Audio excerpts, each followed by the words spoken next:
আহলে কোরআন, আহলে হাদিস, আহলে আবু হানিফা, আহলে আটরশি এভাবে মুসলমানদের এক এক দল এক এক রাস্তা অবলম্বন করে ভিন্ন মতাবলম্বীদেরকে গোমরাহ বলছে। কিন্তু এসব ক্ষেত্রে নিজেদের সঠিক প্রমাণে বা অন্যদের কাফের প্রমাণে যে যাই বলছে তার বেশিরভাগই কুতর্ক, কুযুক্তি নির্ভর কুপ্রবৃত্তির অনুসরণ এবং বেশিরভাগ ধর্মপ্রাণ মানুষের ধর্মবিশ্বাসের ভিত্তি যেহেতু এসব কুযুক্তি, তাই এসব কুযুক্তির চাহিদাও বেশি। বাজারে চাহিদা অনুযায়ী এসব কুতর্ক কুযুক্তির উৎপাদনও হচ্ছে। এসব কুতার্কিকদের দৌরাত্মে প্রকৃত আলেমরা বোবা বনে গেছেন। আহলে হাদিস এবং হানাফিদের মধ্যে বিতর্ক বর্তমানে বেশ উত্তপ্ত। হানাফি এবং আহলে হাদিস উভয় পক্ষের কুতার্কিক আলেমরা নিজেদের যুক্তি দিয়ে ময়দান গরম করছে। আমি এ বিতর্কের নিরপেক্ষ নির্দলীয় বিশ্লেষণ করব, যদিও আমি কিঞ্চিত হানাফি অর্থাৎ মূলধারার হানাফি মাদ্রাসায় পড়েছি, তাই নিজেকে সম্পূর্ণ নিরপেক্ষ দাবি করতে পারি না এবং শুরুতেই বলে রাখি এই আলোচনা জনপ্রিয় ডিবেটের ভিত্তিতে করা। কোরআন হাদিসে এ ধরনের বিতর্ক বা দলাদলি সম্পূর্ণ নিষিদ্ধ। দুই পক্ষের বিজ্ঞ আলেমদের যৌক্তিক দাবি অনুযায়ী দিন শেষে দুই দলের কথাই ঠিক। ঝগড়াটা হয় আহাম্মকদের কারণে এবং অকারণ অযৌক্তিক বিষয়ে। ইরফানে শরীয়ত ফতোয়ায়ে আলমগীরি মোতাবেক বা অতি কট্টর হানাফি আলেমদের মতে ইমাম আবু হানিফার গবেষণা বা ইস্তেহাদকে সঠিক মনে না করলে সে কাফের। ইমাম আবু হানিফা বলতে আসলে হানাফি মাজহাবের বিভিন্ন আলেমরা যে ফতোয়া দিবে তা মেনে নিতে হবে। এর পক্ষে কোরআনের আয়াতও আছে, তোমরা আল্লাহ তার রাসূলের আনুগত্য করো এবং তোমাদের আমিরের আনুগত্য করো। যদিও এখানে আমির বলতে আমির খান নয়, রাষ্ট্রের আমিরকে বোঝানো হয়েছে, আমিরুল মুমিনিন। ইসলামের প্রথম 500 বছরের ইতিহাসে রাষ্ট্রপ্রধান ছাড়া কারো কাছে আনুগত্যের শপথ নিলে তার শাস্তি ছিল মৃত্যুদণ্ড। কিন্তু এই আয়াতের ভিত্তিতে বলা হচ্ছে পীর মাশায়েখ আলেম ওলামাদের কথাও কোরআন হাদিসের মতোই মানতে হবে। এই আয়াতের বরাতে আমরা কোরআন হাদিস শিখে তুলে শেষ পর্যন্ত আমাদের পীর মাশায়েখ আলেম ওলামাদের কথাই মানি। মাযহাব বা কোনো আলেমের মতামত মানতেও দোষের কিছু নাই, কিন্তু মাযহাব না মানলে সে কাফের এটা মনে করলে সে আবু জাহেলের মতোই মুশরিক। মাযহাব মানা বা তাকলিদ কি জিনিস? তাকলিদ শব্দের অর্থ হচ্ছে গরু বা উটের গলায় লাগানো রশি। কোনো একজন ইমাম, আলেম, পীর, দল বা তরিকার রশি গলায় পরা, অর্থাৎ কারো অন্ধ অনুসরণ করা। কোনো তথ্য প্রমাণ ছাড়া কারো কথাকে ফরজ, ওয়াজিব, হালাল, হারাম হিসাবে মেনে নেয়া। ইমাম আবু হানিফা হারাম বলেছেন বা বেশিরভাগ হানাফি আলেম হারাম বলেছেন, সুতরাং হারাম। আহলে হাদিসদের বক্তব্য হলো হারামের পক্ষে সহিহ হাদিস না থাকলে দুনিয়ার সবাই বললেও তা হারাম হবে না, বা কোনো ইবাদতের পক্ষে সহিহ হাদিস না থাকলে যেই করুক তা বেদাত। এটা খুবই ভালো যুক্তি, কিন্তু যে চিকিৎসা বিজ্ঞানের কিছুই জানে না তার তো ডাক্তারের তাকলিদ করা ছাড়া উপায় নেই। যে লোক সূরা ফাতিহার অর্থ জানে না তার গলায় রশি না থাকলে তারে খুঁজে পাবেন কই? নাটায় বাধা না থাকলে এই ঘুড়িতে উগান্ডায় গিয়ে পড়বে। সাধারণ মানুষ একজন হুজুরের কাছ থেকে শুনে শুনে কিছু ধর্মকর্ম তো করে। আহলে হাদিসের সব লোক কি সূরা ফাতিহার অর্থ পারে? তারা কি তাকলিদ করে না? মদিনা আল আজহারে পড়ে এসেও আহলে হাদিস, হানাফি বা সুন্নি যে যা ছিল তাই থেকে যাচ্ছে। সবাই যার যার বাপদাদার হাদিস মানে, দিন শেষে সবাই বাপদাদার তাকলিদ করে। নামের আগে ডক্টর, নামের পিছে মাদানি, আজহারি বসিয়ে সবাই বাপদাদার মতবাদকেই সত্যায়িত করে। যারা বাংলাও পড়তে পারে না তারা তাকলিদ করলে না হয় মানা যায়, কিন্তু মদিনা ইউনিভার্সিটিতে পিএইচডি করে এসেও যদি উনি কথিত আকিদা মানহাজের তাকলিদ করেন তবে এই পিএইচডির চেয়ে বকলম থাকা ভালো। সহিহ হাদিস যে সহিহ হাদিস আপনি কিভাবে বুঝলেন? ইমাম বুখারী সহিহ বলেছে বা নাসিরউদ্দিন আলবানী সহিহ বলেছে, তো ইমাম বুখারী সহিহ বললে সেটাকে সহিহ মনে করা কি ইমাম বুখারীর তাকলিদ করা নয়? ইমাম বুখারী বিভিন্ন রাবিদের এক্সরে, ইসিজি, আল্ট্রাসোনোগ্রাম করে বললেন তিনি বিশ্বস্ত, নির্দলীয়, নিরপেক্ষ, স্মৃতিশক্তি সম্পন্ন ছিলেন। আপনি তো সে রাবির সত্যবাদিতা বা বিশ্বস্ততা সম্পর্কে কোনো ইমামের বইয়ে লেখা তথ্যের বাইরে কিছুই জানি না। হাজার হাজার জাল হাদিসের বেশিরভাগই প্রধান প্রধান রাবিদের সূত্রে বর্ণিত। সনদ দিয়ে হাদিসের সত্যতা নিশ্চিত হওয়া যায় না। তাই দিন শেষে চোখ বন্ধ করে ইমাম বুখারীর সিদ্ধান্তকেই মেনে নিতে হবে। এর নামই ইমাম বুখারীর তাকলিদ। বিতর্কিত শাইখুল হাদিসরা ঝগড়া করতে যে হাদিসগুলো লাগে সেগুলোরই ডজনখানেক উৎস সহ মুখস্থ জানে। এছাড়া বুখারী শরীফের বাইরে বাকি হাদিস গ্রন্থগুলো খুব একটা কেউ পড়ে না বা পড়া লাগে না। শুধু হাদিস মানতে গেলেও আপনাকে কোনো না কোনো ইমাম বা শাইখুল হাদিসের তাকলিদি করা লাগবে, বা বড় বড় মুহাদ্দিসরাও কার্যত তাদের ওস্তাদ বা ইমাম বুখারীর তাকলিদি করছে, বা শুধু হাদিস মানলেও তা কার্যত ইমাম বুখারী মাযহাব। আবার হাদিস অস্বীকারের অভিযোগে সবার আগে অভিযুক্ত হবেন ইমাম বুখারী। তিনি অসংখ্য সাহাবী তাবেঈকে সত্যবাদী বলে গণ্য করেননি, পূর্ববর্তী ইমামদের অসংখ্য হাদিসকে বাতিল করেছেন। এমনকি ইমাম মুসলিম অন্তত 600 রাবীকে সত্যায়িত করেছেন যাদের হাদিস ইমাম বুখারী গ্রহণ করেননি। বিখ্যাত জীবনীকার ইবনে ইসহাক ইবনে হিশামের হাদিস ইমাম বুখারী সহ সিয়াই সিত্তার ইমামগণ গ্রহণ করেননি। ইবনে ইসহাক ও ইবনে হিশাম তো রাসূল সাল্লাল্লাহু আলাইহি সাল্লামের জীবনী লিখেছেন, আবু লাহাবের জীবনী লিখেননি। সিরাত সাহিত্যে নবীজি সাল্লাল্লাহু আলাইহি সাল্লাম এবং প্রধান সাহাবীদের জীবন ও কর্মের বিবরণ আছে, কিন্তু রাসূলের জীবনী গ্রন্থ শরিয়ার উৎস নয়। অর্থাৎ সিরাত গ্রন্থে নবীজির জীবন ও কর্মের যে বর্ণনা তার ভিত্তিতে কোনো ফরজ বা হারাম প্রবর্তিত হয়নি। নবীজির সিরাতকে অস্বীকার করার ক্ষেত্রে কি আল্লাহ তার রাসূলের আনুগত্য করো, যে রাসূলের আনুগত্য করল সে আল্লাহর আনুগত্য করল, হাদিস মানার পক্ষে উপস্থাপিত আয়াতগুলো প্রযোজ্য নয়। ইমাম বুখারী ইমাম মুসলিমকে অস্বীকার করলে নবীকে অস্বীকার করা হয়, কিন্তু ইবনে হিশামকে বা ইবনে ইসহাককে অস্বীকার করলে কি নবীকে অস্বীকার করা হয় না? সিরাত, ইতিহাস এবং হাদিস সাহিত্যের মধ্যে পার্থক্য হচ্ছে মূলত সনদ। সিরাত এবং ইতিহাসের সনদ নাই, কিন্তু হাদিসের সনদ আছে। সুতরাং হাদিস মানা না মানার সাথে সম্পর্ক হচ্ছে এই সনদ মানা না মানা। হাদিস মানা না মানার সাথে কুল আতিউল্লাহ ওয়ার রাসূলের কোনো সম্পর্ক নেই। যাদের সূত্রে নবীজির হাদিস বর্ণিত হয়েছে তারা ইবনে হিশাম, ইবনে ইসহাক, আমির আলীর মতোই অননুমোদিত ব্যক্তি। এই রাবিরা কেউই নবীজির মুখপাত্র হিসেবে অনুমোদিত নয়। ইমাম বুখারী যেসব সনদ বাতিল করেছেন তিনি কার্যত সে হাদিসগুলো অস্বীকার করেছেন যে এই হাদিসগুলো নবীজির বক্তব্য নয়। এক্ষেত্রে তিনি যে পদ্ধতি অনুসরণ করেছেন তা অবৈজ্ঞানিক, অবাস্তব এবং অনইসলামিক। লক্ষ লক্ষ মানুষের সততা ও সত্যবাদিতার নিশ্চয়তা দেয়া অবাস্তব, অসম্ভব। বর্ণনাকারীদের স্মৃতিশক্তি, সত্যতা ও সত্যবাদিতার নিশ্চয়তা বা চরিত্র সনদের ভিত্তিতে অতীতের কোনো ঘটনা, বক্তব্য বা সংবাদ সত্যায়নের পদ্ধতি পৃথিবীতে নজিরবিহীন। কারণ অতীতের কোনো ঘটনা বা বক্তব্যকে সত্যায়নের এটা কোনো গ্রহণযোগ্য পদ্ধতি নয়।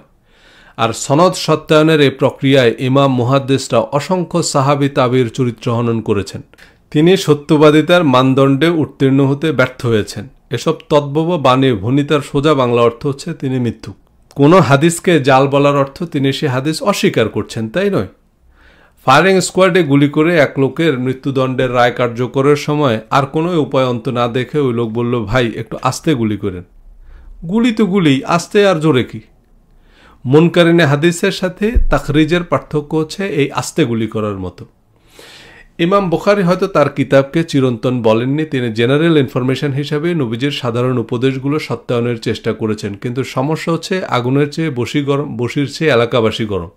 ইমাম বুখারীকে নিয়ে আপত্তি করলে সে কাফের। ইমাম বুখারী যে সাহাবী তাবেঈদের তৎসম ভাষায় মিথ্যুক, প্রতারক, ধোঁকাবাজ বললেন তার কি হবে? সলফে সালেহিনদের চরিত্র সনদ দেয়ার ইমাম বুখারীকে। তবে হাদিস করলেও আমাদের ধর্মাচর্চার সাথে বিখ্যাত হাদিস গ্রন্থের উল্লেখযোগ্য সম্পর্ক নাই। নবীর প্রজ্ঞা বইয়ে আমি যে হাদিসগুলো উল্লেখ করেছি তা আপনি কোনো শাইখুল হাদিসকে বলতে শুনবেন না। আমাদের দেশের প্রবীণ আলেমরা কার্যত ফতোয়া দেয় হানাফি মেজহাবের বিভিন্ন ফতোয়ার কিতাব, যেমন কুদুরি, নুরুল আনোয়ার, দুররে মুখতার বা ফতোয়ায়ে আলমগিরি, ফতোয়ায়ে ওসমানী, এসব ফতোয়ার কিতাব থেকে। এ আলেমদের দাবি অনুযায়ী পণ্ডিতরা কোরআন ও হাদিসের ভিত্তিতে এসব কিতাব রচনা করেছেন। বিভিন্ন মাহফিলে, টিভি, ইন্টারনেটে বড় বড় শায়করা যেসব উদ্ভট প্রশ্নের উত্তর দেন, যেমন হিন্দুদের বানানো মিষ্টি খাওয়া যাবে কিনা, আজানের সময় কুত্তা কেন ঘেউ ঘেউ করে, খেজুরের রস দিয়ে উজু করা যাবে কিনা, এগুলো যখনই বই আকারে প্রকাশ করা হয় তখন সে বইগুলোকে বলা হয় ফতোয়ায়ে আব্বাসি, ফতোয়ায়ে আজহারি বা ফতোয়ায়ে মামানুল হক। ফতোয়া শব্দের অর্থ মত বা ওপিনিয়ন। এসব ফতোয়ার কিতাবে যেসব প্রশ্নের উত্তর দেয়া হয় এগুলো কোরআন হাদিসে নাই, এগুলো মুফতি মুহাদ্দিসদের মত। কিন্তু এইসব কিতাব প্রণেতারা ফতোয়ার ক্ষেত্রে যেসব হাদিসকে সহিহ হিসেবে বিবেচনা করেছেন তার বেশিরভাগ হাদিসকে আহলে হাদিস ও সালাফিরা জয়ী বা তাদের ভাষায় জাল বলছেন। এ কারণেই মাযহাব মানাকে তারা বেদাত বলছেন। আমাদের দেশের বরেণ্য আলেমরা এসব হাদিসকে সহিহ বিবেচনার ক্ষেত্রে ইমাম আবু হানিফা, ইমাম আবু ইউসুফ, ইমাম মোহাম্মদ সহ হানাফি পণ্ডিতদের তাকলিদ করেছেন। তারা সহিহ বলেছেন তো সহিহ, কিন্তু আহলে হাদিসরা কিসের ভিত্তিতে জয়ীফ বলছে? শায়খ নাসিরউদ্দিন আলবানী। কে এই শায়খ নাসিরউদ্দিন আলবানী?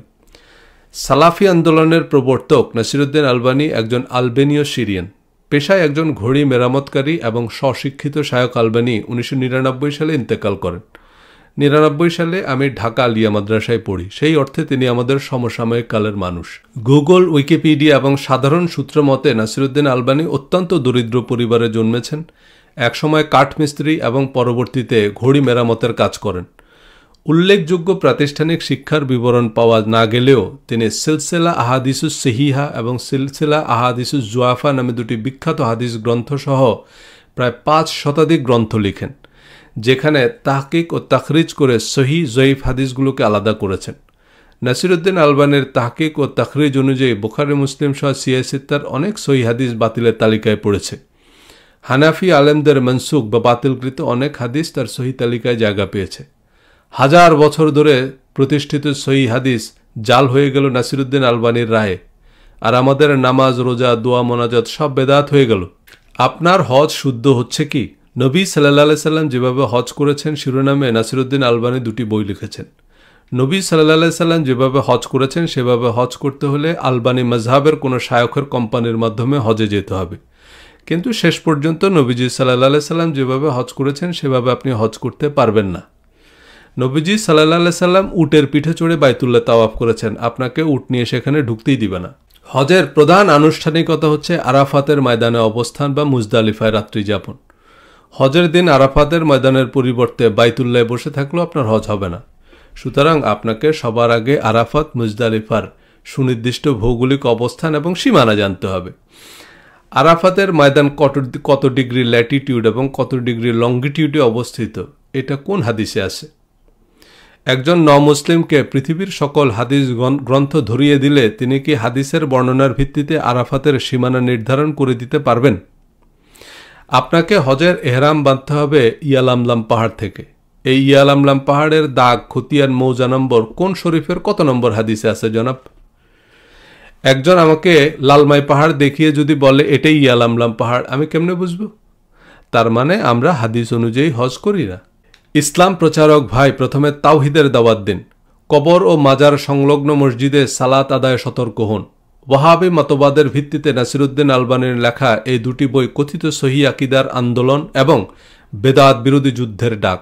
ওয়াহাবি দর্শন মোতাবেক সুফি তরিকা, দরগা, মাজার মানে শিরক, এবং এই অপরাধে তারা ওসমানী খেলাফতকে মুশরিক আখ্যা দেয় এবং ব্রিটিশ সামরিক সহায়তায় ওসমানী খেলাফত উৎখাত করে। খেলাফতের সময় সৌদি আরবে হজরত ওসমান রাদিয়াল্লাহু তাআলা আনহু সহ প্রসিদ্ধ সাহাবীদের মাজার ছিল। মাজার, দরগা মানে শিরক আর মুশরিকদের বিরুদ্ধে জিহাদ করতে হবে। তাই ওয়াহাবিরা এসব মাজার ভেঙে ফেলে এবং অসংখ্য ইসলামিক স্কলারকে মুরতাদ, কাফের, বেদাতি ফতোয়া দিয়ে শিরোচ্ছেদ করে। নাসিরউদ্দিন আলবানী মসজিদে নববীতে নবীজি সাল্লাল্লাহু আলাইহি সাল্লামের রওজায় যে স্থাপনা তাও ভেঙে ফেলার পক্ষে মত দিয়েছেন বলেও হানাফি আলেমদের অভিযোগ আছে। 2010 সালে আমি হজে গিয়েছি। হজের কাফেলায় কয়েকজন শায়ক ছিলেন। এর মধ্যে একজন ছিলেন ঢাকার এক মসজিদের ইমাম, বয়সে বেশ তরুণ। তিনি সম্ভবত আহলে হাদিস। তখন অবশ্য আহলে হাদিস এতটা পরিচিতি পায়নি। তিনি সুযোগ পেলেই হাজিদের বিভিন্ন বিষয়ে বয়ান করতেন। একদিনের বয়ানে কয়েকটি হাদিস উল্লেখ করে বললেন যে আপনারা ইবাদতের ক্ষেত্রে মক্কা মদিনাকে চোখ বন্ধ করে অনুসরণ করবেন, কারণ রাসূল সাল্লাল্লাহু আলাইহি সাল্লাম বলেছেন মক্কা মদিনায় শিরক বেদাত প্রবেশ করবে না। 2 দিন পর উনি আবার ওসমানী খেলাফতের ইতিহাস বলছেন যে ওসমানী খেলাফতের সময় কিভাবে মক্কা মদিনা শিরক বেদাতে লিপ্ত হয়ে পড়ে। আমি পরে হুজুরকে জিজ্ঞেস করলাম, হুজুর, ওসমানী খেলাফতের সময় শিরক বেদাতের হাদিসগুলোর উপর স্টে অর্ডার দিয়েছিল কোন আদালত? শিরক করতে আপনাকে মাজারে যেতে হয় নাকি? বিছানায় কম্বল মুড়ি দিয়েও কেউ যদি ঈসা আলাইহিস সালামকে আল্লাহর পুত্র মনে করে সে কামেল মুশরিক। অনেকে ভাস্কর্য ভাঙার আন্দোলন করেন, কারণ মানুষ ভাস্কর্যের পূজা করতে পারে। ভালো কথা, আবহমান কাল থেকে মানুষের চন্দ্র সূর্যের উপাসনা করার ইতিহাস আছে। ভাস্কর্য না হয় ভেঙে ফেললাম, কিন্তু সূর্যকে কি করব? মানুষের কাফের মুশরিক হওয়ার জন্য মাজার, মন্দির, মূর্তি লাগে না। অকৃতজ্ঞ মানুষকেও আল্লাহ কাফের বলেছেন। সৌদি আরবের অনইসলামিক কর্মকাণ্ড এবং বৈশ্বিক সন্ত্রাসবাদের মতাদর্শ হিসাবে ওয়াহাবি শব্দটা মুসলিম বিশ্বে অনেকটা রাজাকারের মতো বিতর্কিত, তাই নিজেদেরকে কেউ ওয়াহাবি পরিচয় দেয় না, প্রতিপক্ষের লোকরা ওয়াহাবি বলে গালি দেয়। নাসিরউদ্দিন আলবানী ওয়াহাবিজমকে রিফর্ম করে সালাফি নাম প্রবর্তন করেন। নব্য আহলে হাদিসদের বেশিরভাগ সালাফিজমের নামে মূলত আলবানী মাজহাবের অনুসারী। আবারও মনে করিয়ে দিই, কোনো দল মত মাজহাবের সবার জ্ঞান অভিজ্ঞতা বিচক্ষণতা সমান নয়, তাই সবাই একই মতবাদে বিশ্বাসী নয়। আলেমরা হয়তো এমনটা বোঝাতে চাননি, কিন্তু ভক্তরা ক বললে কলিকাতা বুঝে। আমি সাধারণ অর্থে হানাফি সালাফি এবং আহলে হাদিস বুঝাচ্ছি, এবং বেশিরভাগ মতপথের ৮০ থেকে ৯০% মানুষ কার্যত আলেম নয়। এরা শুনে অর্ধেক, বুঝে তারও অর্ধেক, এরাই কথা বলে সবচেয়ে বেশি। তবে আমি দায়িত্বশীল আলেমদের রেফারেন্স হিসেবে বিবেচনা করছি। সৌদি গ্র্যান্ড মুফতি আব্দুল আজিজ বিন বাজ নাসিরউদ্দিন আলবানীকে মদিনা ইউনিভার্সিটিতে হাদিসের অধ্যাপক হিসেবে নিয়োগ দেন। ১৯৯৯ সালে সৌদি সরকার নাসিরউদ্দিন আলবানীকে মুসলিম বিশ্বের সবচেয়ে সম্মানজনক কিং ফয়সাল ইন্টারন্যাশনাল পুরস্কারে ভূষিত করে। উল্লেখযোগ্য প্রাতিষ্ঠানিক শিক্ষা ছাড়াও একজন মানুষ জ্ঞানী হতে পারে। প্রাতিষ্ঠানিক শিক্ষার বিবরণ না থাকলেও নাসিরউদ্দিন আলবানী অবশ্যই হাদিস শাস্ত্রে পাণ্ডিত্য অর্জন করেছেন। তিনি আমাদের সমসাময়িক কালের অন্যতম শ্রেষ্ঠ হাদিস বিশারদ, তবে তার খ্যাতি ও প্রতিপত্তির প্রধান কারণ সৌদি ধর্মীয় কর্তৃপক্ষের পৃষ্ঠপোষকতা। সৌদি আরবের রাষ্ট্রীয় পৃষ্ঠপোষকতায় আলবানী মতাদর্শ বিদ্যুৎ গতিতে বিশ্বজুড়ে প্রতিষ্ঠিত হয়। বাংলাদেশ সহ মুসলিম বিশ্বের বেশিরভাগ আলেম ওহাবিদের অনুগত। সৌদি আরবের রাজকীয় মেহমান হিসাবে হজ করেন। সৌদি ধর্মীয় কর্তৃপক্ষ বিভিন্ন অনুষ্ঠানে সেমিনারে দাওয়াত দিয়ে নানান হাদিয়া তোহফা দেয়, তাদের মাদ্রাসা মক্তবের নামে অনুদান পাঠায়। একবার এমন আতিথেয়তা পেলে তাদের বিরুদ্ধে বেশি কড়া কথা বলা যায় না।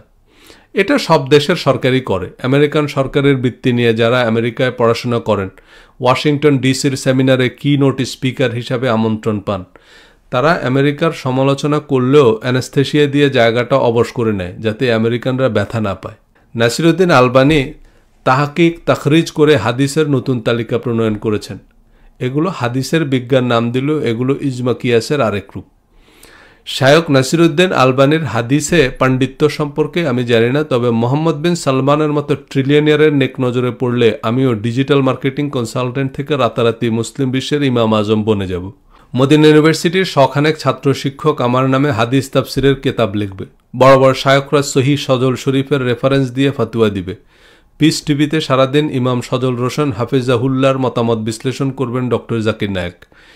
বিশিষ্ট আলেমরা আমার বক্তৃতার স্ক্রিপ্ট লিখে দিবে। বিজ্ঞাপন বাজেট করলে ফেসবুক ইউটিউবে আমার ভিডিও টাইরাল হয়ে যাবে। উল্লেখ্য, সোশ্যাল মিডিয়ায় জনপ্রিয় আলোচক শায়কদের অনেকে কোনো গোষ্ঠীর কাছ থেকে অর্থ সহায়তা নেন না, তারা তাদের ফলোয়ারদের বা ভক্তদের কাছ থেকে ডোনেশন নেন। তারা কোনো গোষ্ঠীর আনুগত্য না করে তাদের ফলোয়ারদের অনুগত থাকতে চান। ফলোয়ারদের ডোনেশনের টাকায় সোশ্যাল মিডিয়ার জন্য ভালো কন্টেন্ট তৈরি করেন এবং বিজ্ঞাপন দিয়ে মিলিয়ন মিলিয়ন মানুষের কাছে তাদের বক্তব্য পৌঁছান। সোশ্যাল মিডিয়া এখন বেশ প্রতিযোগিতামূলক। বাজেট ছাড়া সোশ্যাল মিডিয়ায় টিকে থাকা কঠিন। ফেসবুক এখন ফলোয়ারদেরকে ডোনেশনে উৎসাহিত করে। এক্ষেত্রে বক্তা কোনো গোষ্ঠী বা বিজ্ঞাপনদাতাদের চেয়ে ফলোয়ারদের প্রতি দায়বদ্ধ থাকে। সম্প্রতি তাবলিগ জামাতকে নিষিদ্ধ করেছে সৌদি আরব। সৌদি মদতপুষ্ট সালাফি আহলে হাদিসদের সাথে তাবলিগ জামাতের দা কুমড়া সম্পর্ক। সালাফি আলেমরা তাবলিগ জামাতের ফেজালে আমলকে সহি হাদিস বহির্ভূত জাল আমলের কিতাব বলে মনে করেন। অর্থাৎ তাবলিগের লোকেরা সেসব নামাজ দোয়া পড়েন, পেশাব পায়খানার মাসলা মানেন, তা সহি হাদিসের কিতাবে নাই। সহি হাদিসের কিতাবে না থাকলে নামাজ পড়াও পাপ। আবার আল্লাহর কিতাবে না থাকলেও তা পড়তেই হবে, কারণ সহি হাদিসের কিতাবে আছে। সবে বরাতের রাতে মানুষ নাচ গান করে না, ইবাদত বন্দিগিই করে। কিন্তু বুখারী মুসলিমে না থাকায় এই বেদাত বা ইবাদত নাকি আপনাকে জাহান্নামে নিয়ে যাবে। বুখারী মুসলিমের সাথে ফাজাইলে আমলের পার্থক্য কি? তাবলিগ জামাতের প্রতিষ্ঠাতা মাওলানা মোহাম্মদ ইলিয়াস কান্দলবির ভাতিজা মোহাম্মদ জাকারিয়া কান্দলবি তাবলিগি নিসাব নামে খ্যাত ফাজাইলে আমল রচনা করেন। মোহাম্মদ জাকারিয়া কান্দলবি দেওবন্দি ধারার হানাফি শেখুল হাদিস। ফাজাইলে আমলেও সহি হাদিস ভিত্তিক আমল আছে, আবার ভেজাল হাদিসও আছে। বুখারী মুসলিমের বেলাতেও এ কথাগুলো প্রযোজ্য। বুখারী মুসলিম ফাজাইলে আমল কোনোটাই আল্লাহর কিতাব নয়। বুখারী মুসলিম হচ্ছে পেপসি কোকাকোলার মতো পুরনো প্রতিষ্ঠিত আন্তর্জাতিক ব্র্যান্ড, আর ফাজাইলে আমল হচ্ছে রুয়াবজার মতো লোকাল ব্র্যান্ড। ফাজাইলে আমল লিখেছেন কান্দলবি শাইখুল হাদিস, আর বুখারী মুসলিম লিখেছেন উজবেকি শাইখুল হাদিস। এই দুইটার মধ্যে কোনটা সহি কোনটা বেদাত তা ঠিক হবে আল্লাহর কিতাব অনুযায়ী, কোনো হুজুরের মত অনুযায়ী নয়। কোরআন প্রতিষ্ঠার আন্দোলন যারা করছেন তারাও বলছেন কোরআন মানলে ইসলামের আর কিচ্ছু থাকে না। কিন্তু হাদিসের নামে দিন শেষে কেউ মৌদুদি মাযহাব, কেউ আলবানি মাযহাব। হুজুর যতক্ষণ পছন্দ মতো ফতোয়া দিবেন ততক্ষণ তিনি হাফেজাহুল্লাহ। সত্য কথা বললে উনি বিক্রি হয়ে গেছেন, ইহুদিদের সাথে হাত মিলিয়েছেন, খ্রিস্টান মিশনারিদের এজেন্ডা বাস্তবায়ন করছেন ইত্যাদি মুখস্থ গালিগালাজ। এজন্যই হুজুররাও নিরুপায়। নবীজির হাদিস পছন্দ না হলে এরা নবীজিকেও গোমরা বলতে দ্বিধা করত না। শিয়া, সুন্নি, সালাফি, হানাফি, দেওয়ানবাগি, মাইজভান্ডারি সবার আলাদা আলাদা হাদিসের তালিকা। ভিন্ন মতাবলম্বীদের ভ্রান্ত বলার অর্থ হচ্ছে সেই হাদিসগুলো তারা হাদিস বলে মানছেন না। নাসিরউদ্দিন আলবানির 90 সহিহ হাদিসের তালিকা এবং তার ভিত্তিতে কিছু অর্থহীন বিতর্কের অবতারণা করে নতুন মাযহাব সৃষ্টি, তা প্রচারে সৌদি কর্তৃপক্ষের আর্থিক ও কাঠামোগত প্রণোদনার পিছনে রাজনৈতিক উদ্দেশ্য স্পষ্ট। এরদোয়ানের তুরস্ক ওসমানী খেলাফতের মহিমা নিয়ে বিগ বাজেটের উর্তুগুল সিরিজ বানিয়ে আয়া সোফিয়াকে মসজিদ বানিয়ে দৃশ্যত মুসলিম বিশ্বের খলিফা হওয়ার দৌড়ে নেমেছেন। এরদোয়ান নিজেকে ইমাম মাহাদি ঘোষণা দিলে হাজার হাজার মানুষ তার পিছনে ছুটবে। শেষ পর্যন্ত পুলিশের গুলি খেয়ে মরা ছাড়া লাভের লাভ আর কিছুই হবে না। গত 1500 বছরে 3000 ইমাম মেহেদি এসেছে। এসব কথিত ইমাম মেহেদির পিছনে ছুটতে গিয়ে লক্ষ লক্ষ মানুষ মারা গেছে। শিয়া, ওয়াহাবি, তুর্কি সবাই নিজেদের ইমাম মেহেদির জন্য অপেক্ষা করছে। শিয়া, তুর্কি ও মাযহাবিদের কাফের প্রমাণের জন্য সহিহ হাদিসের নতুন তালিকা আর সহিহ আকীদার থার্মোমিটার বানিয়েছে সৌদি আরব। সময় মতো এ কাফের মুশরিক বেদাতীদের বিরুদ্ধে যুদ্ধের ঘোষণাও আসবে। ধর্মপ্রাণ মানুষের সামনে আরও অন্ধকার সময় আসছে। এই ঘোর অন্ধকারে আলো। এই হাদিস, ফিকা, ফাজাইলের জিলাপির প্যাচে সরল সঠিক পথ, হুদাল্লিল মুত্তাকিন, কিতাব মনির, কিতাবিল হাকিম হচ্ছে আল্লাহর কিতাব। আল্লাহর কিতাব নিজের ভাষায় বুঝে বুঝে পড়ুন। আহলে আবু জেহেলদের থেকে দূরে থাকুন।